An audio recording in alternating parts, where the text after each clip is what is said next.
تو یاد رکھو قربانی بذات خود اللہ کی ایک عبادت ہے جو صدقات و خیرات سے یہ عبادت ادا نہیں کی جا سکتی۔ اس میں حکمت کیا ہے اتنا مال ضائع کرنے میں؟ اس میں حکمت وہی ہے جو ابراہیم علیہ السلام سے بیٹے کو ذبح کروانے میں حکمت کی، کیونکہ یہ انہی کی سنت ہے جو ہم زندہ کرتے ہیں۔ سوال پیدا ہوتا ہے ابراہیم علیہ السلام کو حکم کیوں دیا گیا بیٹے کو ذبح کرنے کا؟ اس میں تو نقصان ہی نقصان ہے، ہم تو پھر بھی دمبا گائے ذبح کر رہے ہیں۔ آج کل جو لوگ قربانی کے خلاف ہیں ان کو تو ابراہیم علیہ السلام کے عمل پہ ہم سے بھی زیادہ اعتراض ہونا چاہیے جتنا اعتراض ہمارے عمل پہ ہو رہا ہے۔ یہاں تو پھر بھی گائے دمبے کو ذبح کرتے ہیں، اور انہیں حکم کس بات کا تھا؟ بولو بھائی، بیٹے کو ذبح کرتے ہیں۔ اس حکم کی کوئی لاجک سمجھ میں آتی ہے؟ اس حکم کی لاجک یہی ہے کہ اللہ کے کسی حکم کی اگر لاجک سمجھ میں نہ بھی آئے تو اس حکم کو کر گزرو، یہی حکمت ہے اس میں۔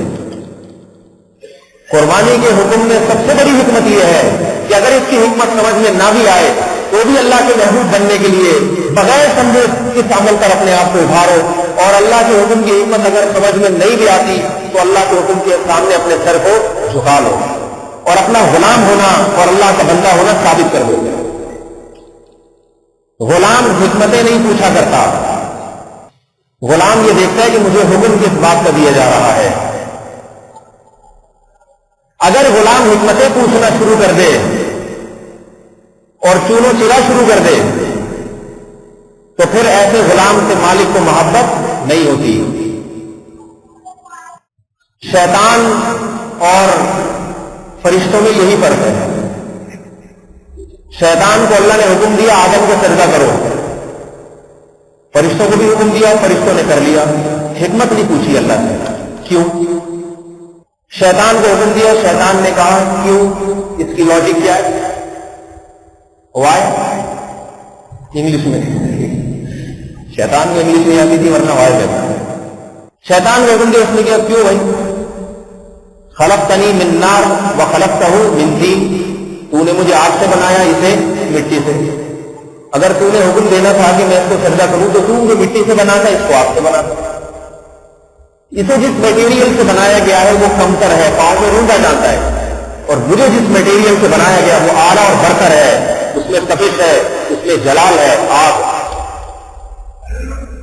لم اقل لاسجد لبشر خلقتہ من صلصال من حمأ مسنون، ایسا ہو ہی نہیں سکتا کہ جس مخلوق کو تو نے بدبودار گارے سے بنایا ہو میں اس کے سامنے جھک جاؤں، یہ ممکن نہیں ہے، یہ حکم میری سمجھ میں نہیں آتا۔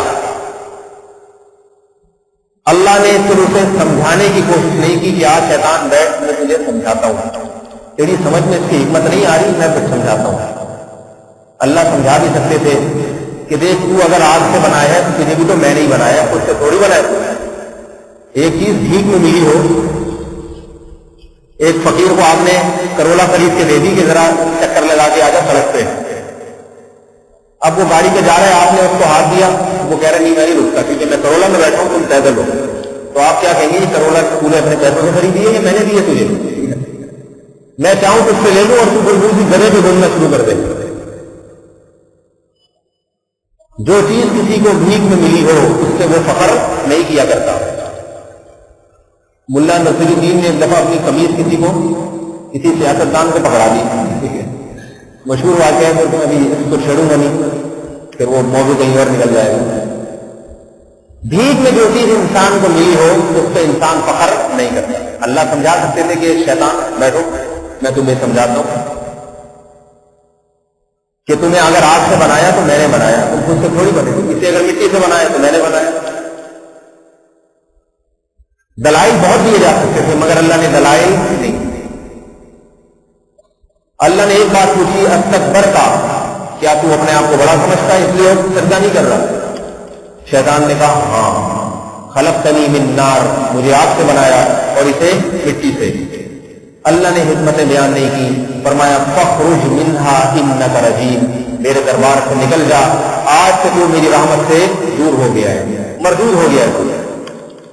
وَإِنَّ عَلَيْكَ لَعْنَتِي إِلَىٰ يَوْمِ الدِّينِ، اور ہمیشہ میری لعنت تجھ سے برستی رہے گی قیامت کے دن تک۔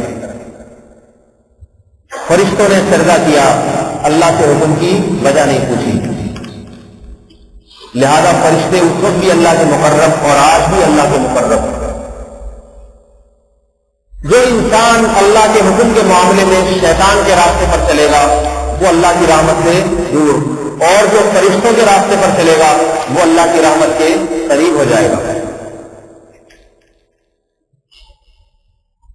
ابراہیم علیہ السلام کو جب حکم دیا گیا کہ اپنے بیٹے کو اللہ کی راہ میں ذبح کریں تو ابراہیم نے یہ نہیں فرمایا کہ اللہ کیوں، اگر ذبح ہی کروانا تھا تو بیٹا مجھے دیا کیوں؟ آج تک تو کبھی کسی کو تو نے حکم نہیں دیا کہ اپنے بیٹے کو ذبح کرو۔ ابراہیم علیہ السلام یہ اشکال کرتے، پھر اللہ اس اشکال کا جواب دیتے کہ ابراہیم میرا مقصد ہے تجھے آزمانا، تو ابراہیم پھر یہ اشکال کر سکتے تھے کہ اللہ آزمائش کے اور بھی تو بہت سارے طریقے ہو سکتے ہیں، تم مجھ سے روزے رکھوا لے، مجھ سے اپنی راہ میں جہاد کروا لے، اور پہلے کم آزمائشوں سے گزرا ہوں، میں آگ میں پھینک دیا تھا تجھے صحیح خاطر، اپنے خاندان کو چھوڑا، باپ کو چھوڑا، پورا خاندان اپنے ملک اور وطن کو چھوڑا، پھر ارض بیابان میں آ کے اپنی بیوی کو ڈال دیا میں نے، نہ گھاس نہ پانی، تیرے حکم سے۔ اتنی آزمائشوں کے بعد بھی مزید کسی آزمائش کی ضرورت ہے؟ اور